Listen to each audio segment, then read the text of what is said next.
Hello juniors, so I am back with chapter number 1 of Fundamentals of Human Geography, that is Human Geography, Nature and Scope. So before proceeding, let's have a glance of the quote.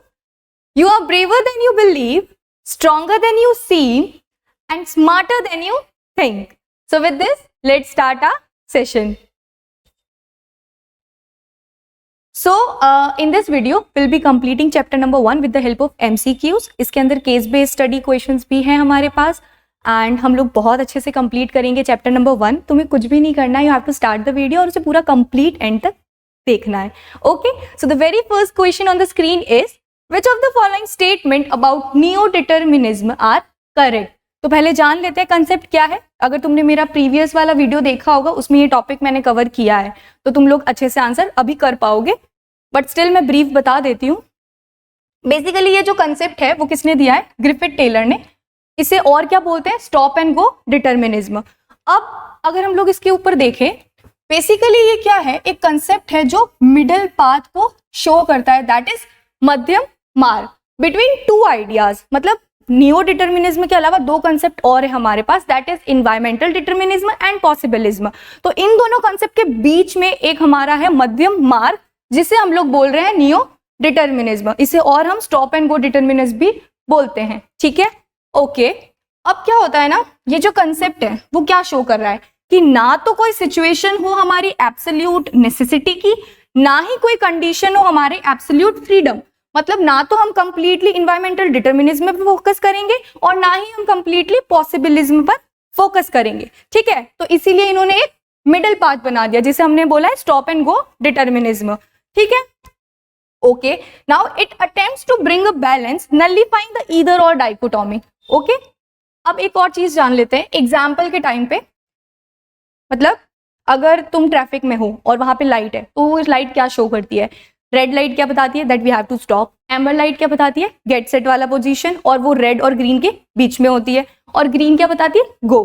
तो basically ये concept उस तरीके से काम कर रहा है कि जो ह्यूमन बीइंग्स हैं वो कॉन्कर करे नेचर को, लेकिन नेचर को ओबे करते हुए वो कॉन्कर करे, मॉडिफिकेशन करे, लेकिन जब नेचर उन्हें अलाउ करे डेवलपमेंट के लिए तब वो उसे करे, तो कोई प्रॉब्लम नहीं है. बेसिकली रेड सिग्नल्स को रिस्पॉन्ड करना है एंड प्रोसीड करना in the pursuit of development when nature permits the modification.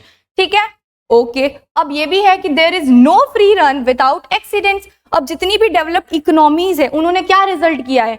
In the green house effect, ozone layer depletion, global warming, है ना, receding glaciers and degrading land. तो ये basically क्या कहना चाह रहा है कि कोई फ्री रन नहीं है. एक्सीडेंट्स मतलब कंसिक्वेंसेस हर चीज के होते हैं, है ना. एक सिक्के के दो पहलू होते हैं, तो प्रॉज और कॉन सब चीजों के होंगे, है ना.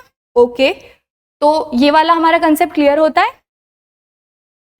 क्वेश्चन नंबर 2 है हमारा, arrange the following approaches of the human geography in the chronological order. ये भी हमने कवर किया था बट ब्रीफली मैं फिर से बता देती हूँ. इसके अंदर हमने एक एक्रोनियम रखा था, era of sep. Basically era of sep. ठीक है, तो इसके अंदर हम लोग ये अप्रोचेस याद करने की कोशिश कर रहे थे. जैसे एरा से, ई से क्या हो जाएगा? Exploration and description. आर से रीजनल एनालिसिस, ए से एरियल डिफरेंशिएशन, एस से स्पेशल ऑर्गेनाइजेशन, ई से क्या हो जाएगा? इमरजेंस किसका? Humanistic, radical and behavioural schools, इनका हो जाएगा. और post modernism in geography P से हो जाएगा. एक नोट्स की कॉपी बना लो जिसके अंदर सारे एक्रोनियम्स लाइन वाइज लिख लो चैप्टर के, तो बहुत इजी हो जाएगा. साथ साथ में वीडियोस देख रहे हो, साथ साथ में नोट्स बनाते जाओ, लास्ट मोमेंट बहुत हेल्प करेंगे. ठीक है, तो ये हो गया हमारा. अब अगर ये याद है तुम लोगों को, ये क्वेश्चन तुम 2 सेकंड में कर लोगे. देखो, एरा ऑफ सेप, एक बार फिर से लिख देते हैं, एरा ऑफ SEP सेप. तो देख लो, ई से कुछ है एरा, एक्सप्लोरेशन एंड डिस्क्रिप्शन सबसे पहला कॉलोनियल पीरियड वाला 1. आर से कुछ है रीजनल एनालिसिस, वोरा 2. फिर ए से एरियल डिफरेंशिएशन, ये हमारा 3rd हो गया. फिर और कुछ है ऑफ SE स्पेशल इमरजेंस नहीं है. पी से है हमारा क्या है? Post modernism in geography. तो ये हो गया हमारा 4th. 1 2 3 4. अब इसको चेक करके और मार्क कर लेते हैं. फर्स्ट बी कहाँ पे? बी इन दोनों में नहीं है, तो ये क्या हो जाएगा? एलिमिनेट हो जाएगा पहले ही. उसके बाद सेकंड डी दोनों में ही है, ये वाला तो एलिमिनेटेड ही है, अब इन दोनों में से ही देखना है। थर्ड है ए इसमें है, so this is the correct answer. Okay, तो बहुत इजी था, इसको हम और अच्छे से डिस्कस करेंगे हमारे थीम बेस्ड क्वेश्चंस में, जिसके अंदर हम सारी की सारी टेबल्स को कवर करेंगे, ठीक है। बाकी इसका और ज्यादा एनालिसिस मैंने पिछली वाली वीडियो में कर लिया, डिस्क्रिप्शन में तुम्हें वीडियो मिल जाएगी, जाके देख लेना, ठीक है। ओके, ये क्वेश्चन है हमारे इंट्रोडक्शन का। अब ना जो एग्जामिनर है ना, वो इंट्रोडक्शन की छोटी छोटी लाइन से भी क्वेश्चन बना रहा है, तो तुम्हें इंट्रोडक्शन भी बहुत अच्छे से पढ़ना है। देख लो, ये इंट्रोडक्शन का क्वेश्चन है, 2 लिस्ट दे रखी है और हमें इसको मैच करना है। ये मेरे नोट्स हैं। सो बेसिकली क्या है कि जो फिजिकल और जो ह्यूमन फिनोमिना है उसको डिस्क्राइब किया गया है मेटाफर्स के फॉर्म में, जो हमने इंग्लिश में पढ़े हैं, है ना। कैसे? सिंबल्स को फ्रॉम ह्यूमन एनाटॉमी, जैसे face of the earth, eye of the storm, nose of the glacier, neck of the isthmus, profile of the soil, ठीक है। तो ये तो है हमारे, इसको कवर कर रहा है, लेकिन और भी तो पढ़ना पड़ेगा ना। मैंने अप्रोच ऐसा रखा है कि पूरा का पूरा चैप्टर तुम्हारा कंप्लीट हो जाए, जरूरी नहीं है कि एमसीक्यू के साथ ही हो, लेकिन अगर कुछ क्वेश्चन आ रहे हैं तो उसके साथ का आगे और पीछे का बैकग्राउंड भी क्लियर करते हुए हम लोग आगे बढ़ेंगे, ठीक है। ओके, अब इसके अंदर कुछ पॉइंट्स और है। एक है कि जो रीजन्स, विलेजेस और टाउन्स है उनको कैसे डिस्क्राइब किया है, ऑर्गेनिज्म के फॉर्म में, ठीक है। और जो हमारी स्टेट और जो कंट्री है उसको जर्मन ज्योग्राफर्स ने कैसे डिस्क्राइब किया है, लिविंग ऑर्गेनिज्म के फॉर्म में। स्टेट कंट्री थोड़ा बड़ा हो जाता है ना विलेज टाउन्स उनसे, तो वो लिविंग ऑर्गेनिज्म के फॉर्म में कर दिया है कंट्री और स्टेट को, ठीक है। अब नेटवर्क ऑफ रोड्स, रेलवेज और वाटरवेज, इसको कैसे बताया, आर्टरीज ऑफ सर्कुलेशन, जैसे हमारी ह्यूमन बॉडी में भी होती है, तो ये उस तरीके से इसको शो कर रखा है, ठीक है। तो अब फटाफट से question,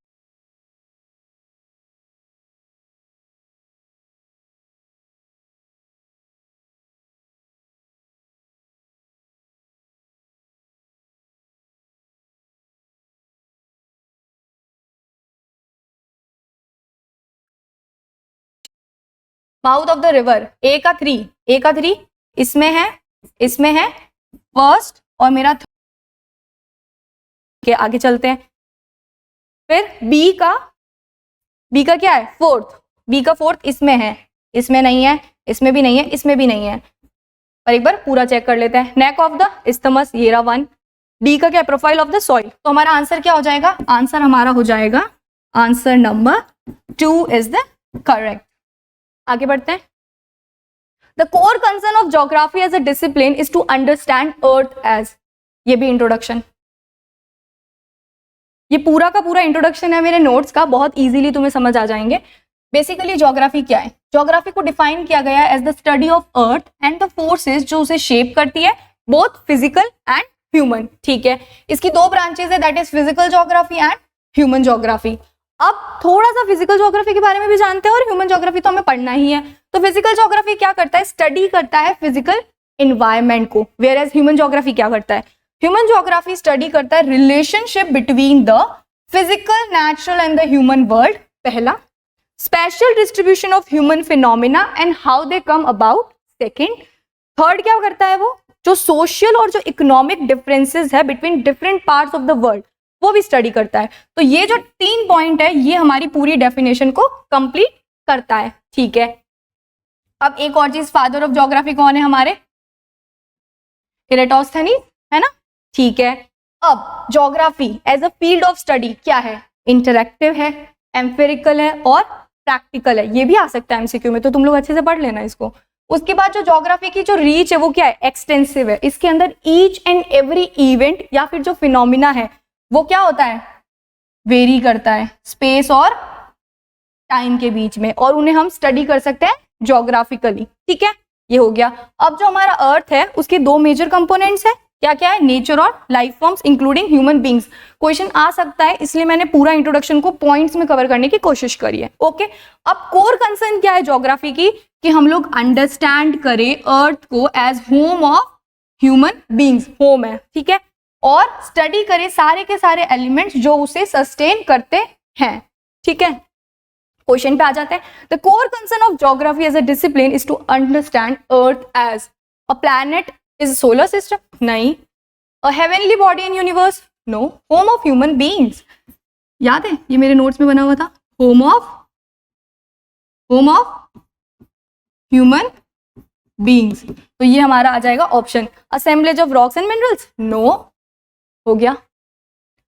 radical school of thought employed, अब ये वो जो टेबल चैप्टर नंबर 1 में है ना, जिसके अंदर रेडिकल स्कूल ऑफ थॉट है और क्या क्या है, वेलफेयर और ह्यूमनिस्टिक स्कूल है और बिहेवियरल स्कूल है, तो हम उसको पढ़ेंगे, ठीक है। इसके अंदर देखो क्वेश्चन सिर्फ रेडिकल है, बट मैं इन तीनों को इसको पूरा को कंप्लीट करवा रही हूँ ताकि अगर किसी में से भी क्वेश्चन आए तो हमारा अप्रोच वैसा रहे। हम लोग पूरा चैप्टर कंप्लीट करने पे फोकस कर रहे हैं। ओके, सबसे पहले हमारा है वेलफेयर और ह्यूमनिस्टिक स्कूल। ये क्या करता है, बेसिकली ये स्टडी करता है डिफरेंट एस्पेक्ट्स किसके, सोशल वेलबींग के, जैसे कि हाउसिंग, हेल्थ, एजुकेशन, ठीक है। अब इसके अंदर क्या है, जो जोग्राफर्स है उन्होंने इंट्रोड्यूस किया एक पेपर का नाम क्या है, geography of social wellbeing in the post graduate curriculum. देख लो, वेलबींग तो है ही है हमारा, वेलफेयर से ही इसका नाम है, तो इसके अंदर वेलबींग के ऊपर हम लोग फोकस करेंगे। वेलफेयर और इसको ह्यूमनिस्टिक, वेलफेयर किसका होता है, ह्यूमन का होता है, तो वेलफेयर और ह्यूमनिस्टिक स्कूल का ये एक थॉट है, ठीक है। इसके अंदर हम लोग क्या कंसर्न कर रहे हैं, सोशल वेलबींग के ऊपर। अब ये एस्पेक्ट क्या है इसके, हाउसिंग, हेल्थ और एजुकेशन, ये इस 3 चीजों पे फोकस करता है। और उसके बाद इन्होंने एक पेपर, जोग्राफर्स ने एक पेपर भी इंट्रोड्यूस करा है जिसका नाम है geography of social wellbeing in the post graduate curriculum, ठीक है।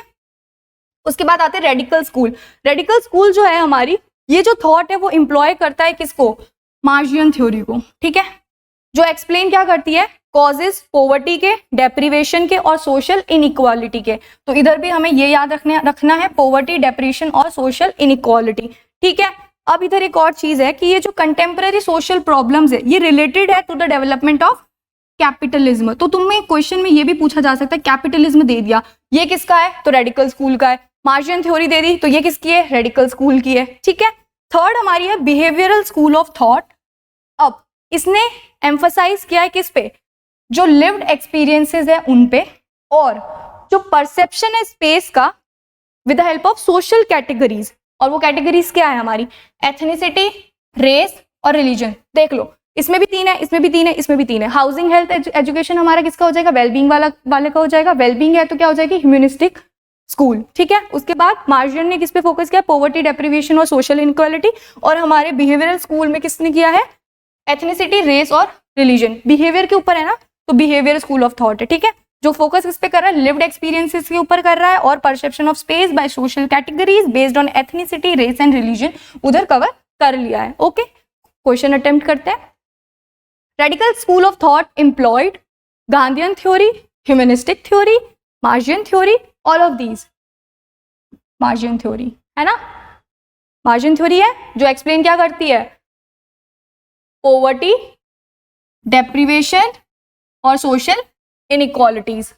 Same, perfect. Let's proceed to the next question. Question number 6.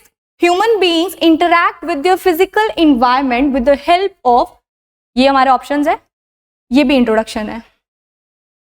अब आंसर तो हमें यहाँ मिलेगा, पर थोड़ा सा ऊपर का जान लेते हैं कहानी। ह्यूमन ज्योग्राफी स्टडी क्या करती है, इंटर रिलेशनशिप किसके बीच में, हमने ऑलरेडी डिस्कस कर लिया, physical environment and social cultural environment. जो क्या किया है, किसने क्रिएट किया है, ह्यूमन बींग्स ने किया है। ओके, अब इनका क्या होगा, म्यूचुअल इंटरैक्शन होगा एक दूसरे के साथ, तो ये तो हमारा कवर हो गया।